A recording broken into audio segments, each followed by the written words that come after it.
All right, hello, welcome to the third podcast of Los Doyers Talk. We're here with the legend, Senor Tortas and Manash. Well, a lot has happened this week. We got to start with... Big elephant in the room, Matt Kemp is back.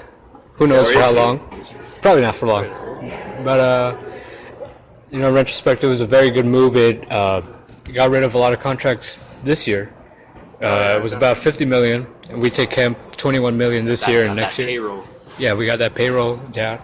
Why we basically get the free agency market is ours. Basically. Definitely for next year. But the reason Andrew Friedman did this deal was not to have Kemp back, but basically was to really lower down the budget and set the Dodgers back under the luxury tax. Remember I mentioned that a few weeks ago. It's at $197 million right now, and the Dodgers are under it, somewhere in the $180 millions. And so if we keep it there for the rest of the offseason, which I think it's actually going to lower a bit, because I really do think we're going to trade Kemp. But we keep it under there. It resets for next year, and next year we're only going to have to pay. I think it's a 20% tax if we go over the next year's luxury tax, which is going to be $206 million for next season, and that's really good because next off season it's going to be a free agent bonanza. It's like especially the big one that everyone's been talking about. Harper and Machado. Machado, Kershaw is going to opt out. You don't know if Kershaw will opt out. Kershaw will opt out. Why do you think so? Because he hates us. He's going to opt out either way. Does he hate us? But what's going to determine him coming back is going to be if we win the World Series. We have to win the World Series. If we don't win the World Series next year, Kershaw's out. He's definitely out. He's not coming back. Well, it's going to be harder to bring him back, but he's definitely going to opt out. Well, it's going to be hard, especially with other teams that we'll potentially have to face. Remember, the Indians are still very hungry after not having won for so long and after coming close. And so are we. True, but also more recently, the Yankees will be a difficult team, as they have, the National League MVP plus the runner-up for the American League MVP. Let's not mention. Is that a little touchy, Red Sox? Oh yeah. That's gonna be fun to watch, though. The Yankees. It will be fun. Stanton and Judge. When we're not facing them in the World Series, it's gonna be fun. But like you said, also it's very tough. Getting to the World Series doesn't mean they're gonna get to the World Series with Stanton and Judge. But they're gonna be fun to watch. The Yankees do have some decent pitching. Yankees have some decent Severino, Sonny Gray, Tanaka. Yeah, how could I forget him? CC's back. Exactly. Yeah. Same pitching staff that. Did a pretty decent job in the postseason, I'd say. Although they did lose in the end, but so did us. Yeah. Whatever. Oh, well. So Matt Kemp. See, even if we do keep Kemp, is he a changed Kemp?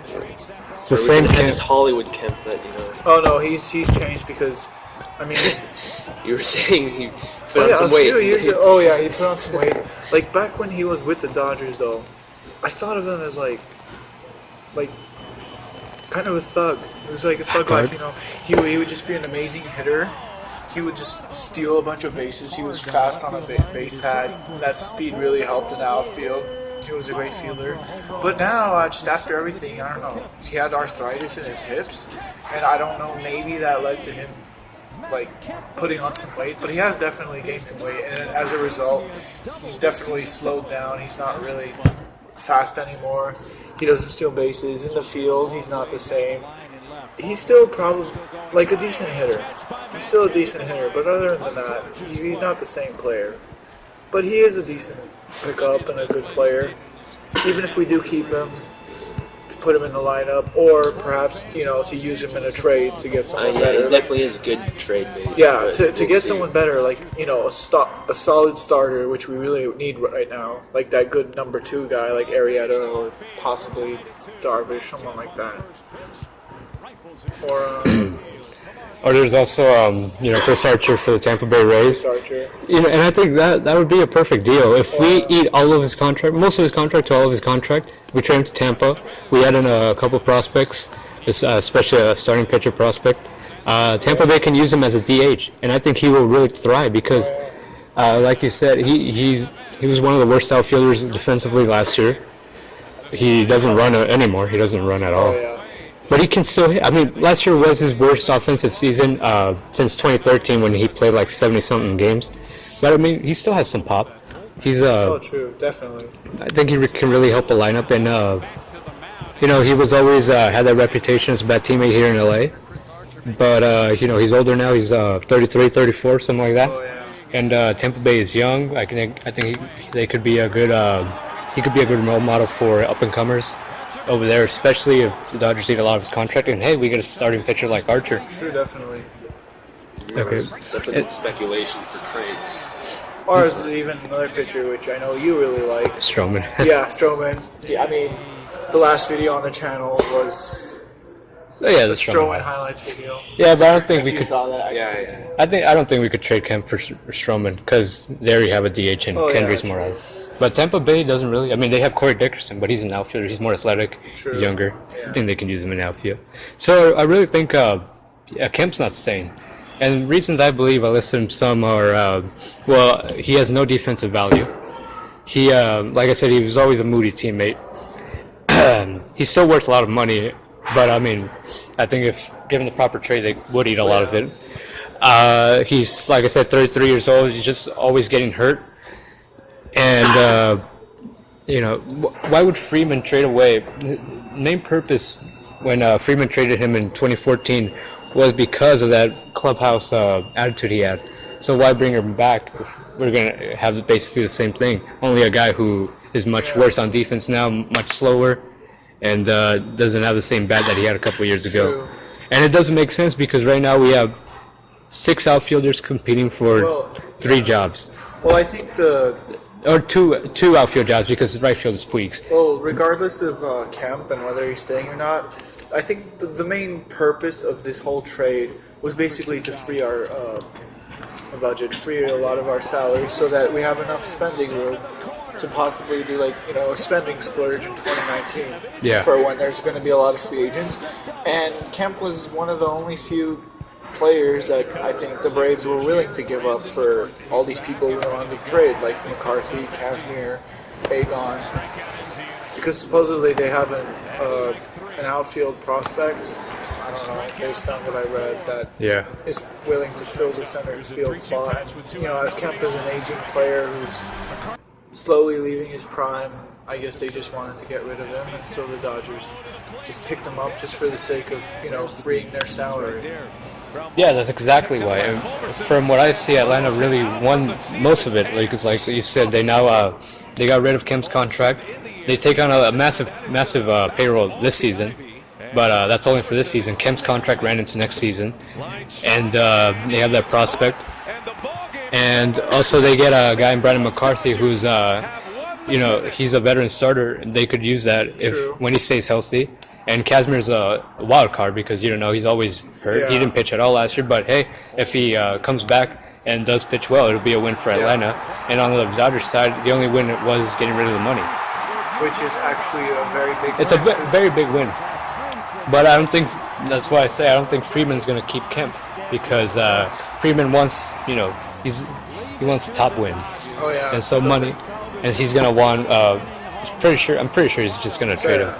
So yeah, I think the best, smartest thing to do from here was to use Kemp possibly, as the legend here mentioned, as trade bait for possibly a really good number 2 starter, which we've been talking about for a while now, and that I think in general we believe would be the number 1 priority for the Dodgers. And we haven't had this great trade bait in a while, right? Yeah, it's been a while. I think since the last time we traded him, we haven't had this great of a trade bait. Yeah, I don't know.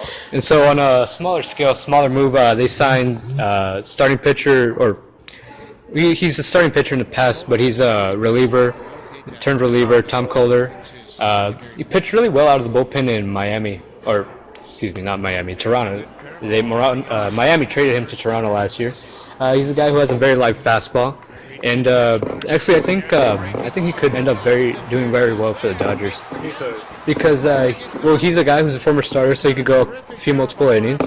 And I looked up the stats. He had around the same ERA that Morrow did when he was pitching out of the bullpen. That Morrow had in 2016 pitching out of the bullpen. Yeah, it's around the same. So I mean, I think that could Maybe possibly a very good sign.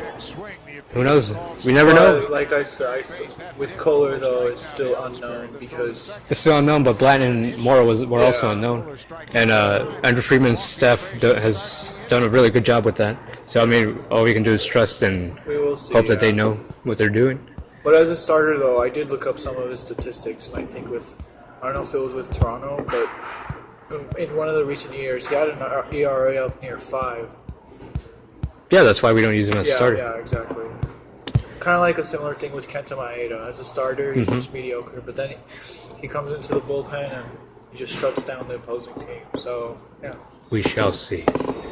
So for next year, we have a hectic free agency class. Oh, yeah. Machado, Harper, Kershaw, Blackman, who else? Adam Jones, Andrew McCutchen. We have a lot of players. Yeah, it's a lot. I don't think I see Kershaw opting, Really? honestly. You really don't think that? I mean, what's usually the number one reason that players opt out? I mean, greed, they want more. And doesn't Kershaw currently has one of the most, expensive contracts in baseball? So, but, I mean, I don't know, and we don't know, but based on what I've seen of Kershaw in his speeches and or interviews, he doesn't seem like he has a very greedy personality. He's not the money type, but he could certainly gain for more years, especially if it's somewhere closer to his hometown like Texas, because after 2018, he'll have 3 seasons only left on his contract. So, I mean, why not try to go for a longer contract when he's going to be, 30, 31, instead of when he's going to be 34, 35. True, but... So I see Kershaw opting out, but I see if we do win the World Series, he's coming back. If we don't, it's going to be a little harder, but even if we get close, it's going to be very hard for him to decide to stay here. But, I mean, we can do it. We have the money to do it. Oh, yeah. Especially after this recent trade where we opened up a lot of room. So, Harper, how do you feel about Harper? Do you really want him on the Dodgers? Well, I think, yes, I do. I mean, do you? He's always... Do you want Harper on the Dodgers legend? I'm not sure. Because I don't want him. But I want to see why you want him. I personally, well, this is a bit of a biased opinion, but I don't like his character, personality. No one likes his character. Yeah, exactly. And Harper recently, well, not recently, but a few months ago, I think he spoke out and said that he wants a $400 million contract. Ouch, okay. Harper is not getting a $400 million contract. Trout is not getting a $400 million contract. He's 100 times better than Bryce Harper. So yeah, Bryce Harper is not getting a $400 million contract. But do you really want a guy like that who wants a $400 million contract? Yeah, I mean, that's the only downside to getting Bryce Harper as far as the financial burden of him possibly asking for a lot. And even if we do pay him, I don't think any team will give him a $400 million contract. So he'll probably just settle with the team that gives him the most in the end. And hey, look at this. Will probably be us, but... If the Dodgers didn't go after Stanton, who was $297 million, why would they go after Harper at that big of a rate? Well, because this year, I mean, we had less room to spend. But based on this recent trade that's happened with, Kazmir McCarthy and Aegon Culberson for Kemp, which freed a lot of room on the budget, I mean, that gives us a lot of more spending room next year, which maybe makes buying Harper more of a possibility. But let's take a look at his stats, just to see how he was. He had, in the 2017 season, he was an all-star. He had 420 at-bats, so he was, I guess, he got hurt part of the time. He had a .319 batting average, which obviously, I mean, is pretty remarkable. 29 home runs. For being hurt in a season, having 420 at-bats, 29 home runs is pretty significant. RBIs, which I consider to be really important, 87 RBIs even with him being hurt. So even if he played a full season, he wasn't hurt. That could. How many at-bats did he have exactly? 420? At-bats, yeah, 420 in this season. 29 home runs, 87 runs batted in, 319 batting average, 413 on base percentage, 595 slugging. Very good numbers on the peripherals. Pretty good numbers. Yeah, he does put up good numbers, and he does drive in a lot of runs, which I see as being very important. So he will be a good boost to the offense. And despite all that, I still think he's very overrated.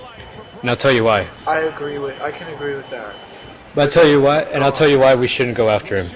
Aside from that whole contract spiel, this is a guy who can't hit lefties nearly as well as he does right-handed pitching.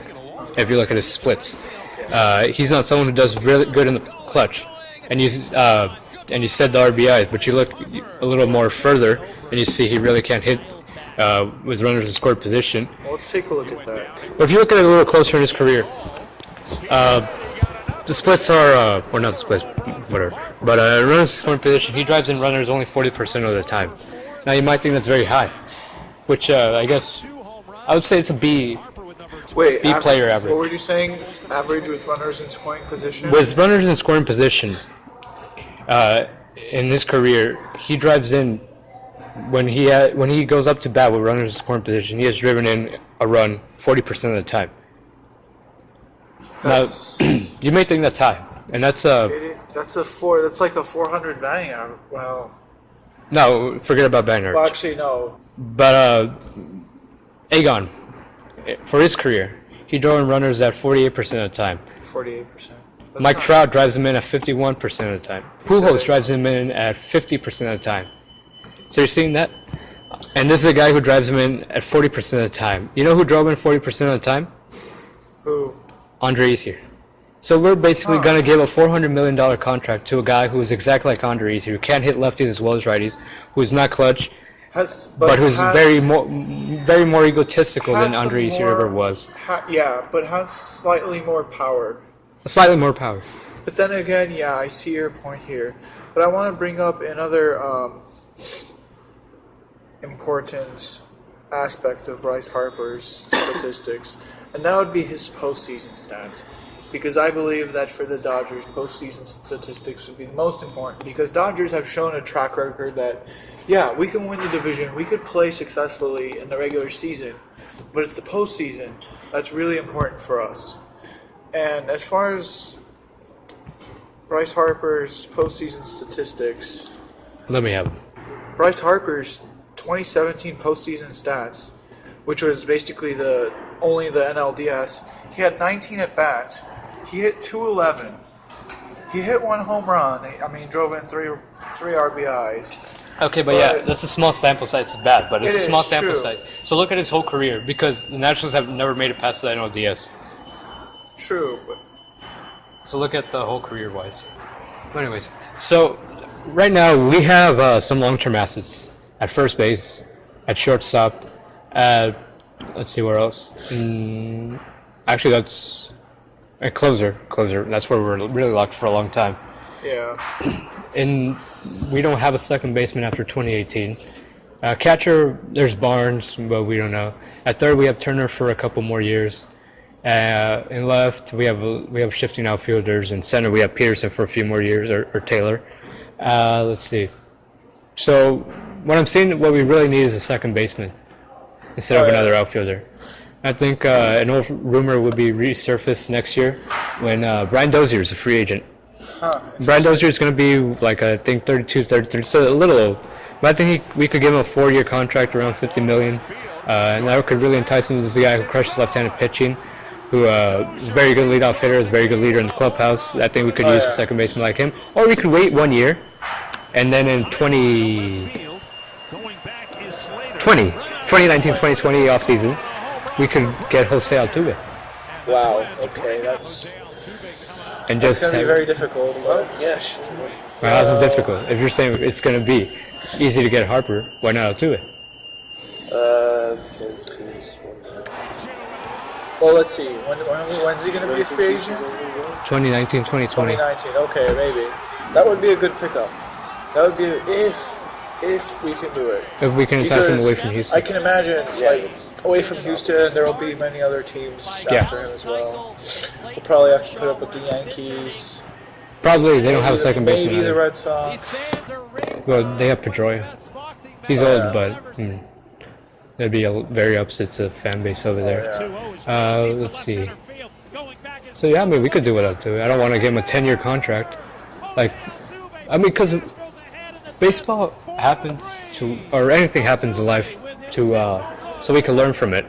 And we saw what the Angels did with Pujols and Hamilton and how those contracts have turned out in the second half of their lives.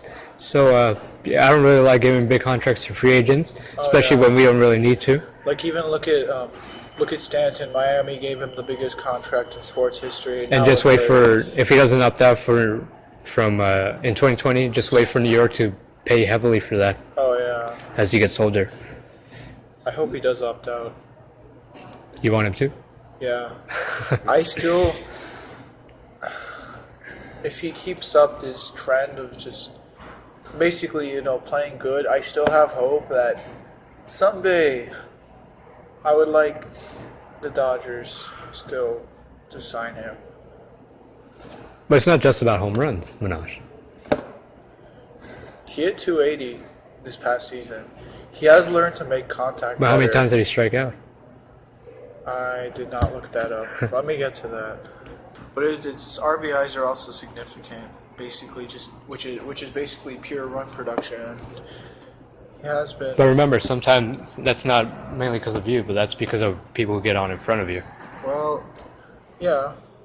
Plus home runs. But all in all, I mean, that leads to a lot of runs scored, which in the long run helps. But yeah. So who else would be a free agent next year? Why don't you look that up, Legend? You tell me. Okay, but first, Stanton's statistics from last year. 59 home runs, 132 RBIs, 281 batting average, 631 slugging. How many at-bats? 597. So he played a full season. Yeah, he played a full season. Yeah, we finally saw what Stanton can do when he stays healthy. Yeah. That's another thing about Harper. He doesn't stay healthy that much. I don't know if I mentioned that. Agents. Okay, free agents 20. Wait, but how many times did Stanton strike out? Oh. 1 second. Kershaw next year. Puig's going to be a free agent next year, I think. So is Ryu. I don't think we'll keep Ryu. I don't think we'll bring him back. Puig, we might.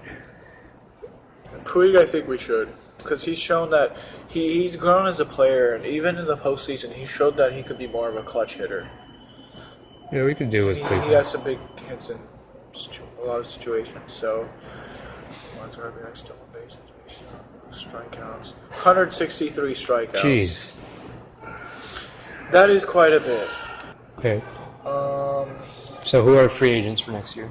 Blackman, we mentioned Blackman. Probably not going to get him. Probably don't need him. 2019 free agents. Yes, sir. Well, let's see. The other players I would say are quite. Well, give me everyone. Josh Donaldson. Donaldson, okay. Third will base. be available. We have Turner for let's 2 see, years. Turner at third base. But yeah, we have Turner for a couple of years. Or assuming he stays good. I mean, this season he might start declining. We never know. Yeah. But Donaldson also is, I think he's already in his 30s. He is 33, so. Yeah, oh, wow. No, Donaldson. Not Donaldson, Machado. Here's an interesting one. Charlie Blackmon. Blackman, yeah. I don't think we'll need him. But he's aging as well. He's 32. Yeah, wow. These guys are all old. Okay. Machado, I think, is the youngest. He'd be the one that makes most sense, but okay. I think he's a little overrated too. Drew Pomeranz. Be a rich hill guy. Lefty from the Red Sox. Yeah, 17-6 this past year with a 3.32 ERA. So a decent pitcher. He could be a good number 2 or probably number 3 guy in the rotation in the postseason. Number 4. We have Wood Maybe. as the number 3. Hill's gonna move to the bullpen, I think, after next season. Yeah. Also, Elvis Andrews, assuming he opts out. No, probably not. We have Seager. Yeah, but Andrews overall is a decent player. He's a very nice player. Yeah. Brian Dozier, you mentioned earlier. Yeah, second. He could really hit lefties. David Price, assuming he opts out. I mean, we don't need another guy who can fill in the postseason. Yeah. Right, Red Sox? Mm-hmm. Yep. Well, this past season he was 6-3 with a 3.33 ERA, and Okay, now we have a couple of interesting ones that can really strengthen the bullpen. Give which me is a key. Andrew Miller. Yes, Miller. I think we could do with Andrew Miller. Yeah, Yes, he's sir. 4-3, 144 ERA. How old is he? 34? 32? He's 34. So he's pretty 2-year old. but still contract. good. We could give him 2-year, 3-year contract. The other one, actually, Kimbrel.